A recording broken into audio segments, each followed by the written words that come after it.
बहुत बहुत स्वागत है दोस्तों आप सभी का। आज के इस वीडियो में डिस्कस करेंगे क्लास 12th है हमारी और सब्जेक्ट है हिंदी। तो इसमें आपकी जो किताब है अंतरा की, इससे संबंधित हम इंपॉर्टेंट क्वेश्चन आंसर को डिस्कस करने वाले हैं जो कि आपके एग्जाम के लिए बहुत ज्यादा इंपॉर्टेंट होने वाले हैं। बेसिकली ये बुक आपकी दो पार्ट में डिवाइड है, जिसे आप एक कह सकते हो पोएम वाला पार्ट और एक कह सकते हो चैप्टर वाला। तो पोएम वाला ऑलरेडी हमने डिस्कस कर लिया था। अगर आपने वीडियो देखी होगी थोड़ी देर पहले मैंने अपलोड की थी, यहाँ पे आई बटन में आपको लिंक मिल जाएगा पोएम वाले पार्ट का, देख लीजिएगा। इस वीडियो में हम आपके जो चैप्टर वाला पार्ट है यानी गद्य वाला पार्ट, इसको कंप्लीटली समझेंगे, जो भी आपके इंपॉर्टेंट क्वेश्चन आंसर है उन सभी को। बेसिकली आप सभी को पता है कि आपके इस मिड टर्म के एग्जाम में टोटल 4 चैप्टर आ रहे हैं। तो इन 4 चैप्टर के अकॉर्डिंग हमने अराउंड 10 से 12 क्वेश्चन लिए हैं जो कि आपके लिए बहुत ज्यादा इंपॉर्टेंट है समझना। चलिए बात करते हैं सबसे पहले क्वेश्चन की। बिल्कुल इजी तरीके से समझाऊंगा आपको सारी की सारी चीजें। क्वेश्चन नंबर पहला है, प्रेम धन की छाया स्मृति पाठ से पूछा गया है, लेखक का हिंदी साहित्य के प्रति झुकाव किस प्रकार बढ़ता गया, यानी कि लेखक हिंदी साहित्य के प्रति किस तरीके से उसका आकर्षक बढ़ता चला गया, कैसे वो उसकी तरफ और आकर्षित होता चला गया।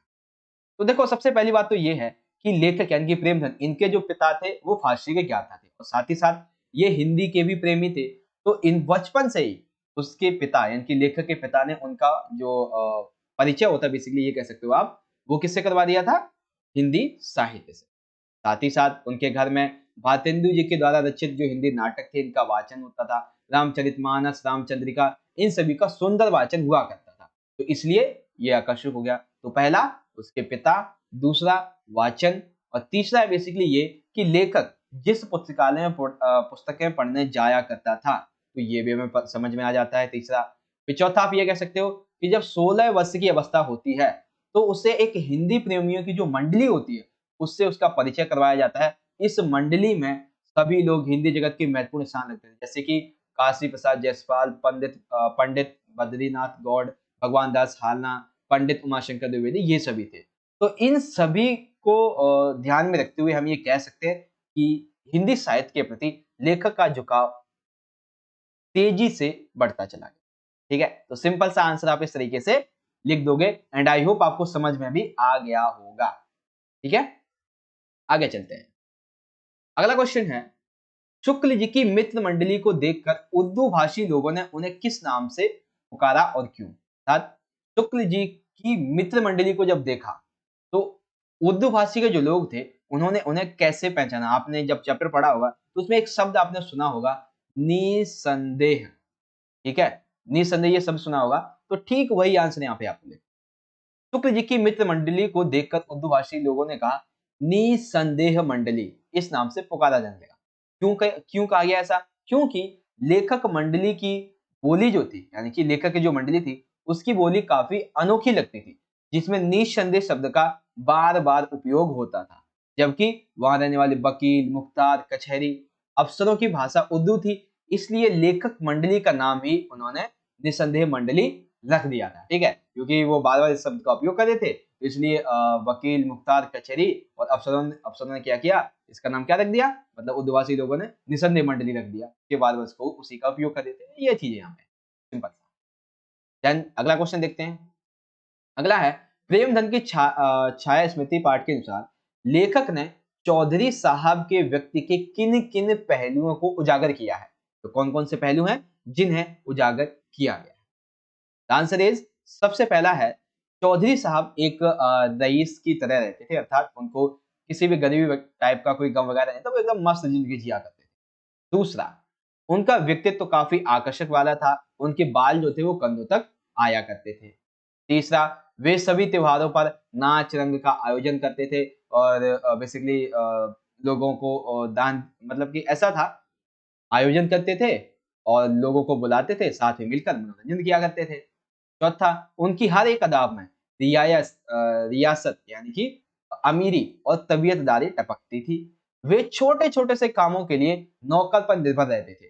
ठीक है, नौकरों के साथ संवाद करना, उनका लहजा सुनने लायक होता था, इनकी लोग नौकर जो थे उनके साथ में बोलना, उनके साथ में संवाद करना वो काफी देखने लायक होता था।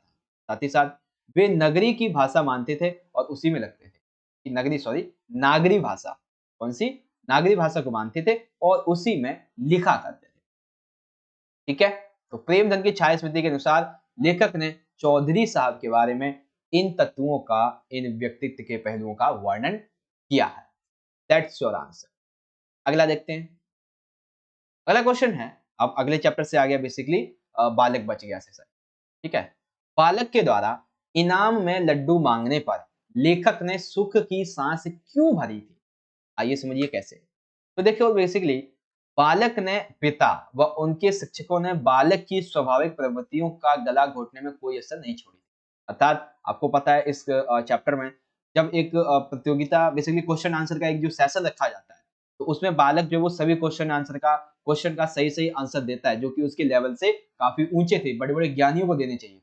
तो ऐसे में लेखक कहता है कि बालक के पिता व उनके जो शिक्षक थे, इन्होंने बालक की स्वाभाविक प्रकृतियों का गला घोटने में कोई असर नहीं छोड़ी थी, क्योंकि उसे इतना ज्यादा ऊपर लेवल का ज्ञान दिया गया था जिससे उसका बचपन नष्ट हो चुका था। लेखक बैठा बैठा उस बालक के प्रश्नों को सुन रहा था और सोच रहा था कि क्या किसी बालक को जो अभी खेलने और खाने की उम्र है जिसकी, उसको शिक्षा का इस प्रकार दबाव देना उचित है। मान लेते कोई व्यक्ति अभी मान लेते 5वीं पढ़ रहा है, उससे आप अगर 12th की हिस्ट्री पढ़ाओगे और एक टाइम को मान लेते वो समझ में भी आ जाती है, तो क्या ये सही है उसके लिए? बिल्कुल भी नहीं है। लेखक इसके साथ में नहीं था। जब उसके प्रश्नों के उत्तर से जो क्वेश्चन पूछने वाले थे वो सभी प्रसन्न हो जाते हैं, वो कहते हैं कि इनाम में क्या चाहिए तुम्हें? तब यहाँ पे लेखक के एक किरण दिखती है आशा की, कि जब बालक ने लड्डू मांगा, जब बालक ने इनाम में लड्डू मांगा, तब लेखक ने सुखी सांस भरी कि लेखक को अब एहसास हो गया कि बच्चे के अंदर व्याप्त जो बचपन है वो अभी भी कायम है। बालक के जो बचपन है उसको ना तो उसके शिक्षक ना तो उसे उसके पिता मिटा पाए। ठीक है, तो यही कारण है कि जब इनाम में बालक के द्वारा लड्डू मांगे जाते हैं तो लेखक सुखी सांस भरता है। सिंपल सा आंसर। ठीक है, आई होप आप समझ गए होंगे। अगला क्वेश्चन, लेखक ने धर्म का रहस्य जानने के लिए घड़ी के पुर्जे का ही दृष्टांत क्यों चुना है? तो आइए समझते हैं कि आखिर वो दृष्टांत आखिर था क्या। बेसिकली देखो, हमें पता है जो घड़ी होती है बेसिकली, उस घड़ी को हम केवल ये अगर मानते हैं कि केवल ये समय देखने के काबिल है तो ये गलत है, क्योंकि हमें घड़ी को खोल कर देखना चाहिए आखिर वो है कैसी। हमें उसकी साफ सफाई करते रहना चाहिए।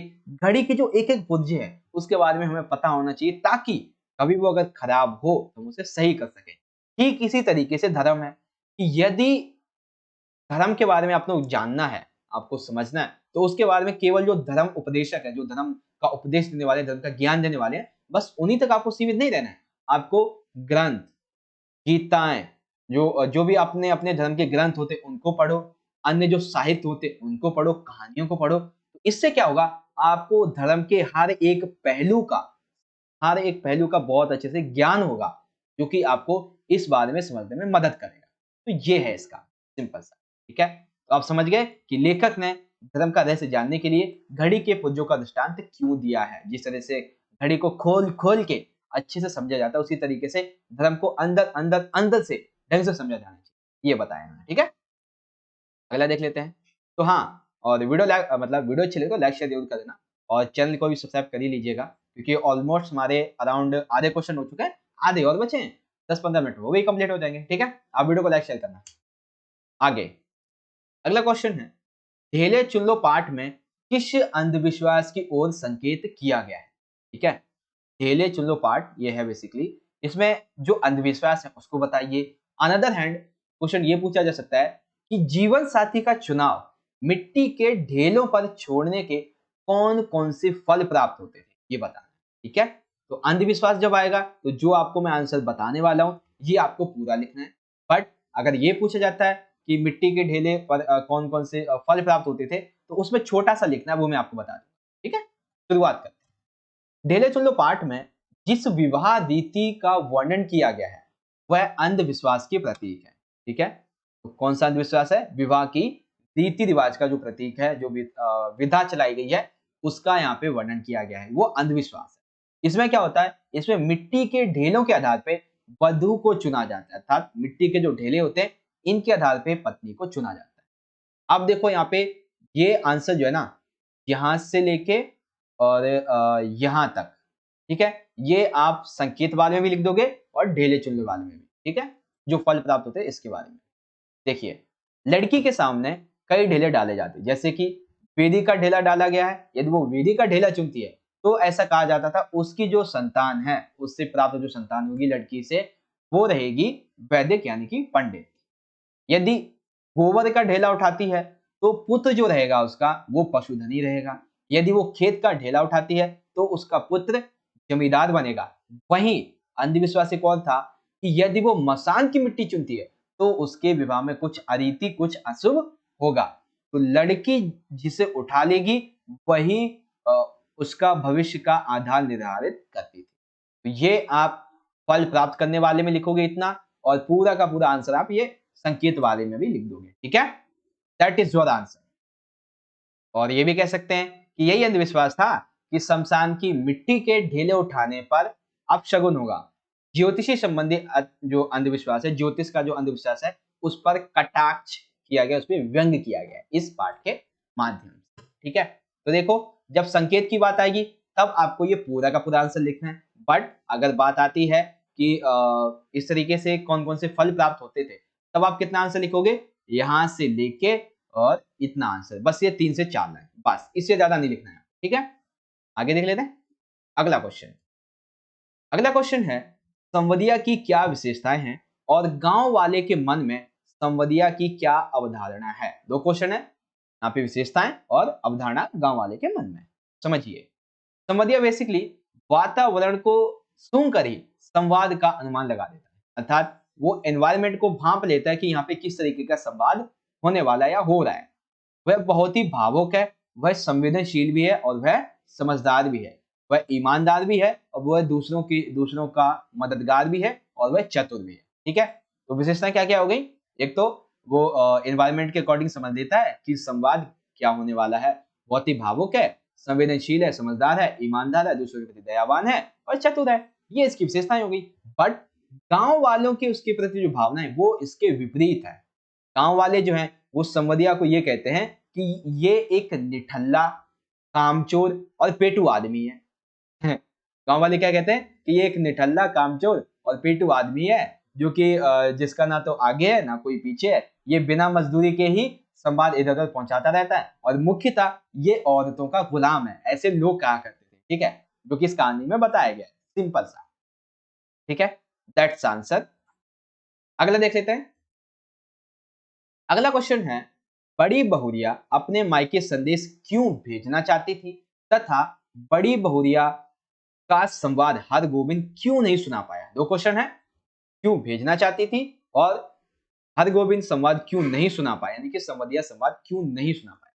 तो देखो, बड़ी बहुरिया, सबसे पहले आपको यह पता होना चाहिए कि आखिर वो दुखी दुखी क्यों थी। ये क्वेश्चन भी आ सकता है 2 मार्क्स में कि बड़ी बहुरिया अपने ससुराल में दुखी क्यों थी। तो दुखी इसलिए थी कि उसके ऊपर बहुत सारा कर्जा था, बंटवारा हो गया था जिसमें उसको कुछ हासिल नहीं हुआ था, उसका पति नहीं था उसके पास, पति की मृत्यु हो चुकी थी, तो इसीलिए वो बहुत ज्यादा दुखी थी। तो ऐसे में बड़ी बहुरिया अपने घर में कर्ज की वजह से, बंटवारे की वजह से, पति ना होने की वजह से उसे अपने घर में बहुत ज्यादा संघर्ष करना पड़ता था। अब इसके लिए केवल एक ही स्थान शेष बचा था जहां पर जाकर वह रह सकती थी, जहां पे वह आश्रय की उम्मीद कर सकती थी, और वह था उसका मायका। तो इसीलिए वह हरगोविंद को बुलाती है और अपना संवाद कहती है कि, मतलब संवाद हरगोविंद को इसीलिए बुलाती है ताकि संवाद जो है उसको पहुंचाया जा सके उसके मायके मायके तक, ताकि उसके मायके के लोग उसे यहाँ से ले जाए, ठीक है। अब बारी ये आ जाती है कि हरगोविंद ये संवाद सुना क्यों नहीं पाया।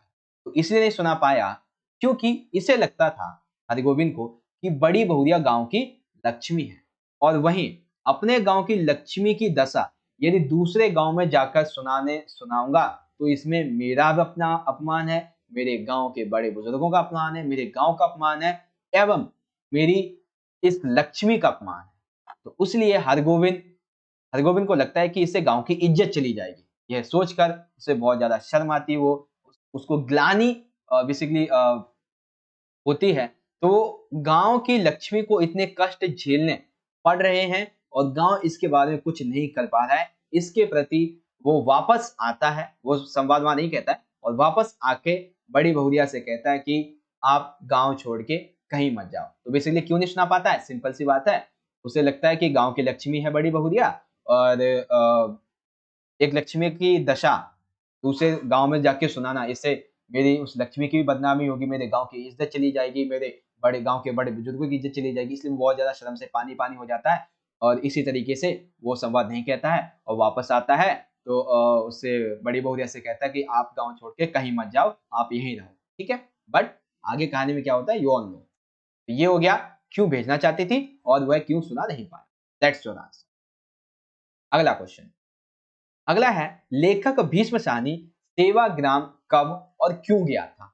भीष्म साहनी सेवाग्राम कब और क्यों गया था? बेसिकली देखो, ये सेवाग्राम गया था 1938 में। वहां पर उनके जो बड़े भाई थे, ये बड़े भाई बलराज रहा करते थे, जो कि नई तालीम पत्रिका के एक सह संपादक। अब देखो, सह संपादक से याद आया कि आपके जो अभिव्यक्ति माध्यम है उससे संबंधित एमसीक्यू क्वेश्चन आंसर की वीडियो ऑलरेडी मैंने बना रखी है, आपको यहाँ पे आई बटन में लिंक मिल जाएगा, आप वहां से जाके इसको जरूर चेक करें, ठीक है, ताकि आपकी तैयारी और अच्छे से हो सके। अनदर हैंड 1938 में लेखक सेवाग्राम जाता है, वहां उनके बड़े भाई बलराज रहते हैं, जो कि नई तालीम पत्रिका के सह संपादक। तो 1938 में ही कांग्रेस का एक हरिपुरा अधिवेशन हुआ था। तो लेखक इस अधिवेशन के माध्यम से वहां पर गांधी जी से मिलने के लिए ही मेनली वहां पे गया था, कहां पे, सेवाग्राम में। दैट्स योर आंसर, ठीक है। सिंपल सा क्वेश्चन का आंसर है, 2 से 3 लाइन का। अगला क्वेश्चन है, लेखक भीष्म साहनी का गांधी जी के साथ चलने का जो पहला अनुभव था वो किस प्रकार का रहा था? जब गांधी जी के साथ में लेखक चलता है तो उनका पहला अनुभव कैसा रहा था? तो आंसर लिखेंगे, लेखक के भाई ने लेखक को पहले ही बता दिया था, यानी कि बलराज ने पहले ही बता दिया था कि गांधी जी से यदि मिलना है तो सुबह 7 बजे यहीं पर आ जाना। गांधी जी रोज यहीं से गुजरते, सुबह 7 बजे दोनों भागते दौड़ते वहां पर पहुंचे जहां से गांधी जी डेली बेसिस में गुजरते थे। लेखक ने उन्हें देखकर, लेखक जो था वो उन्हें देखकर काफी आश्चर्यचकित हो गया और कहा, अरे गांधी तो चित्र में भी ऐसे ही है और वास्तव में भी ऐसे ही दिखते हैं। ऐसा उन्हें लगा। गांधी जी यह सुनकर एक बार तो मुस्कुराए और फिर आगे की ओर चल दिए। फिर वहीं लेखक भी उनके साथ चलने लगा। तो लेखक ने गांधी जी से रावलपिंडी का जिक्र किया, रावलपिंडी का जिक्र किया, और जब इस जगह का नाम गांधी जी ने सुना तो गांधी जी कई बातें उन्हें समझाने लगे, बताने लगे। कुछ इस प्रकार का अनुभव लेखक का गांधी जी के साथ चलने का रहा था। और वो टूटी चप्पल वगैरह देखने की कहानी थी, और महात्मा गांधी की चप्पल जो थी उससे धूल उड़ रही थी, महात्मा जी के पैर गंदे थे, उससे उनके व्यक्तित्व के बारे में पता चलता है। तो ऐसे भी आप चाहो तो पॉइंट लिख सकते हैं, ठीक है। बट याद रखना, आपके पास टाइम हो तभी लिखना, ओके। तो ये हो गया हमारा। अगला क्वेश्चन देख लेते हैं कौन सा है। अगला क्वेश्चन है, रोगी बालक के प्रति गांधी जी का व्यवहार तथा उनके व्यक्तित्व की किस खूबी को दर्शाता है? उनकी रोगी जो था, एक व्यक्ति बालक था, बेसिकली उसके प्रति गांधी जी का व्यवहार कैसा था? तो गांधी जी का व्यवहार उस रोगी बालक के प्रति बहुत ही दयालु और सहृदय, सहृदय का मतलब है हृदय से आने वाली करुणा, ठीक है ना। तो दयालु और सहृदय था।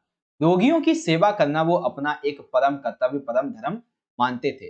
बालक के पेट में जब दर्द असहनीय हो गया तो सिर्फ बापू को बुलाने की बात कर रहा था, कह रहा था कि बस बापू को बुला दो, मेरा पेट का दर्द ठीक हो जाएगा। बापू के स्नेह और सेवा से वह ठीक हो गया। गांधी जी रोगियों की मन स्थिति को भांप कर उनसे प्रेम का व्यवहार करते थे। जिन रोगियों के पास लोग जाने से कतराते थे, जैसे कि तपेदिक, अन्य जो रोग होते हैं, वहां पर गांधी जी स्वयं जाते थे और उन्हें आदर पूर्वक, प्रेम पूर्वक उन्हें जो भावनाओं को उनको समझते और उन्हें दिलासा देते थे, और वे इस तरीके से आसानी से उनको ठीक करने में भी मदद करते थे। तो यहाँ पर गांधी जी के उच्च व्यक्तित्व को दर्शाया गया है। ये है आपका, ठीक है। तो ऑलरेडी हमारे 20 मिनट से ज्यादा हो चुके हैं, ठीक है, यानी कि 20 मिनट हुए टोटल। आगे देख लेते हैं कौन सा क्वेश्चन है। फिलिस्तीन के प्रति भारत का रवैया बहुत ही सहानुभूतिपूर्ण एवं समर्थन बता रहा है, क्यों? बेसिकली आपका जो चैप्टर है गांधी नेहरू रियासत अराफत, उससे एक ना कोई एक क्वेश्चन जरूर आएगा, याद रखना, ठीक है। तो फिलिस्तीन के प्रति भारत का रवैया बहुत ही सहानुभूतिपूर्ण और समर्थन भरा रहा है, ऐसा क्यों था? देखो, साम्राज्यवादी शक्तियां कई देशों में अन्याय कर रही थी, ठीक है, और उन्हें अपना अधीन बना रही थी। तो भारत स्वयं फिलिस्तीन की तरह साम्राज्यवादी शक्तियों के अन्याय का शिकार था। सिंपल सी बात है, जो साम्राज्यवादी शक्तियां, इनकी पश्चिमी शक्तियां थी, वो देशों को अपना गुलाम बना रही थी, तो भारत भी उसका शिकार हो गया था। इस अन्याय के विरुद्ध आवाज उठाने वालों ने सहानुभूति रखता था, अर्थात इस अन्याय के विरुद्ध जो भी आवाज उठाते थे, भारत के लोग उनके प्रति सहानुभूति रखते थे। भारतवासी फिलिस्तीन के लोगों को सही मानते थे, क्यों मानते थे, तथा उन्हें आंदोलन के लिए समर्थन देना चाहते थे। इसी संघर्ष में यासिर अराफत ने गांधी जी को अपना आदर्श माना हुआ था। बेसिकली ये कहानी है फिलिस्तीन की, कि फिलिस्तीन में जो पश्चिमी शक्तियां होती हैं वो उसे बहुत ही ज्यादा प्रताड़ित कर रही होती है, उस पर अपना दबदबा कर रही होती है। तो ऐसे में वो गांधी जी को अपना एक होता है ना कि एजेंडा मानकर, एजेंडा तो नहीं, एक अपना व्यक्तित्व मानकर, एक नेता मानकर, हालांकि थे नहीं वहां पे मौजूद, बट उनको मानकर, उनके आचार विचारों को मानकर वो इन पश्चिमी संस्कृतियों के खिलाफ, पश्चिमी संस्कृति जो उनका दबदबा कायम कर रही थी, उन पर क्या करते हैं, उनके खिलाफ लड़ने के लिए शुरू हो जाते हैं। तो भारत ऐसे इन फिलिस्तीनियों को बहुत ही ज्यादा समर्थन देते हैं। यही कहा गया है, भारत का रवैया फिलिस्तीन के प्रति बहुत ही सहानुभूतिपूर्ण भरा था, और क्यों था ये भी समझ। एक छोटा सा क्वेश्चन आ जाएगा, कश्मीर के लोगों ने नेहरू जी का स्वागत किस प्रकार से किया था। बिल्कुल छोटा सा है कि शेख अब्दुल्ला के नेतृत्व में झेलम नदी पर शहर के एक सिरे से दूसरे सिरे तक 7वें पुल से अमीरा कदल तक गांवों से उनकी शोभा यात्रा देखने को मिली, जब नदी के दोनों ओर हजारों हजार कश्मीर निवासी अदम्य उत्साह के साथ उनका स्वागत कर रहे थे। सिंपल सी बात है, बहुत सारे हजारों की संख्या में लोग उनका स्वागत करने के लिए आए थे, और कुछ इस तरीके की प्रक्रिया जो थी वो हमको देखने को मिली थी। ये तो सर्कल बना दिया मैंने। तो ये आप समझ गए। इस तरीके से ये जो हमारा आज का इंपॉर्टेंट पॉइंट था, कौन सा, देखते एक बार कहाँ गया, हाँ, अंतरा भाग 2 गद्य खंड, जिसके हमने जो चैप्टर वाले इंपॉर्टेंट क्वेश्चन है इसको डिस्कस कर लिया है। अगर आपने पोएम वाले इंपॉर्टेंट क्वेश्चन नहीं देखे तो जाके जरूर देखिए, उसके बहुत अच्छे तरीके से उन क्वेश्चंस को मैंने समझाया हुआ है। अनदर हैंड, यहीं पे हम आपसे विदा लेते हैं, और बहुत ही जल्द आपकी जो लाइव क्लास है वहां पे अटेंड होने वाली है, अराउंड 8 से 9 के बीच में कभी भी आ जाएगी, तो आप सभी अपडेटेड रहिएगा नोटिफिकेशन के साथ में, सभी बच्चे जरूर ज्वाइन करें, ठीक है। तो बाकी मिलते हैं आपसे लाइव क्लास में, तब तक के लिए आप सभी पढ़ते रहें और अपना ख्याल रखें। धन्यवाद। जय हिंद, वंदे मातरम।